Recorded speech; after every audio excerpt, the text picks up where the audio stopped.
बिस्मिल्लाहिर्रहमानिर्रहीम।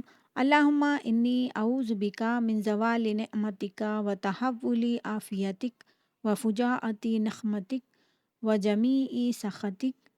अस्सलाम अलैकुम। आज मैं कोफ्ता मसाला की ज़बरदस्त रेसिपी शेयर कर रही हूँ। इसके लिए मैंने लिया है 1 किलो गोश्त। इस गोश्त को मैं 2 हिस्सों में डिवाइड कर दूँगी।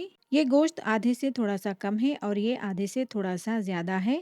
आधे से कम जो गोश्त है इसमें मैंने 2 मीडियम साइज़ की प्याज़ों को कट करके ऐड किया है। 3 से 4 टेबलस्पून अदरक लहसुन का पेस्ट ऐड किया है। टेस्ट के अकॉर्डिंग नमक ऐड करेंगे। लाल मिर्च का पाउडर ऐड किया है 2 टीस्पून। 1 टीस्पून हल्दी पाउडर ऐड करेंगे।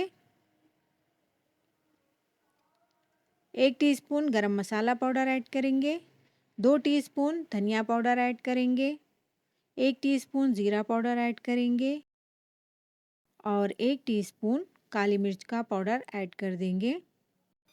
अब कुकर में हाफ कप से थोड़ा सा कम तेल गरम करके इस मसाले वाले गोश्त को तेल में शामिल कर देंगे।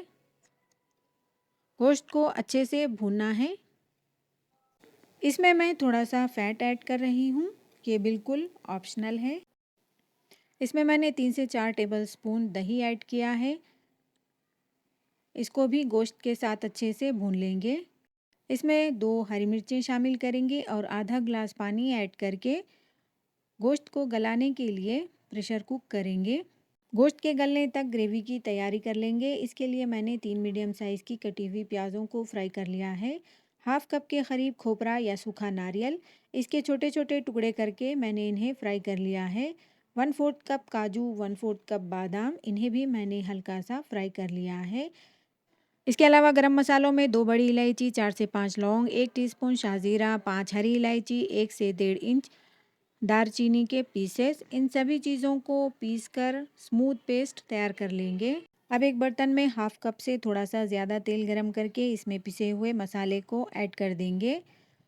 ग्राइंडर जार में मौजूद मसाले में पानी मिलाकर इसमें शामिल कर देंगे। मसालों का कलर चेंज होने तक इसे अच्छे से फ्राई करना है।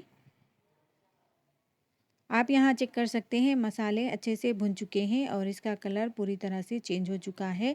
इसमें मैंने 2 टीस्पून लाल मिर्च पाउडर ऐड किया है, 1 टीस्पून हल्दी पाउडर, 2 टीस्पून धनिया पाउडर, 1 टीस्पून ज़ीरा पाउडर और 1 टीस्पून काली मिर्च का पाउडर इसमें ऐड कर देंगे और इन्हें भी अच्छे से मिक्स कर लेंगे।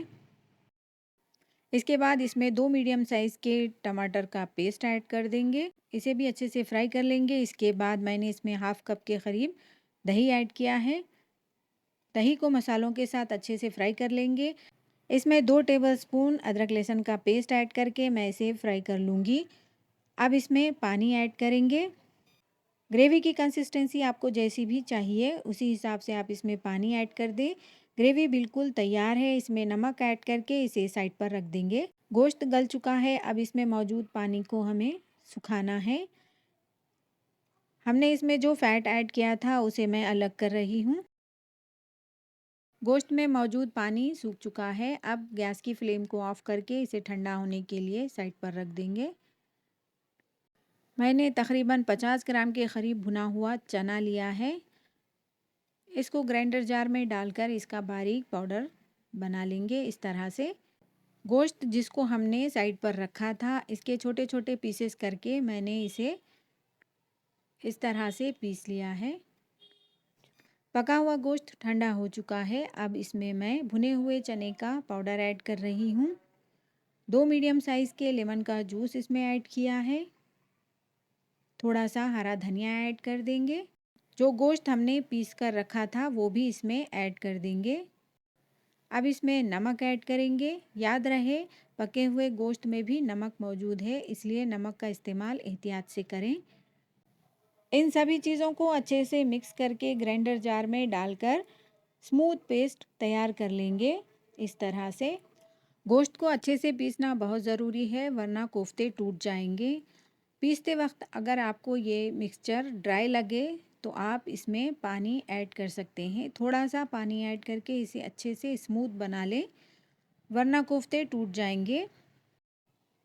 अब इसमें नमक एडजस्ट कर लेंगे। इसको अच्छे से मिक्स करेंगे। हाथों पर तेल लगाकर आपको जिस भी साइज़ के कोफ्ते चाहिए आप उस साइज़ के कोफ्ते तैयार कर सकते हैं।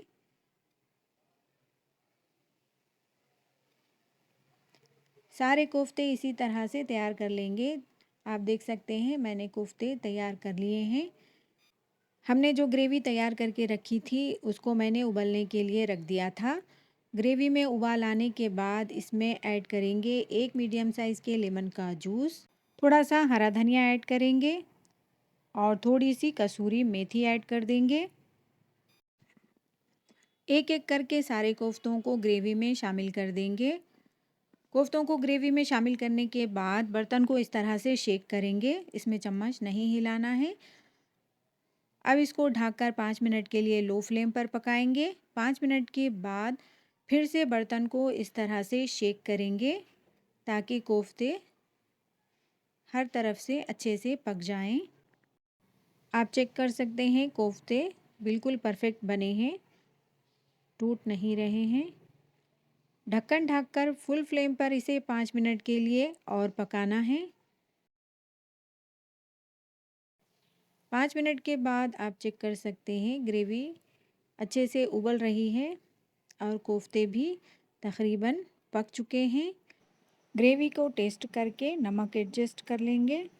लो फ्लेम पर 2 से 3 मिनट के लिए ढक्कन ढककर मज़ीद मैं इसे पकाऊंगी।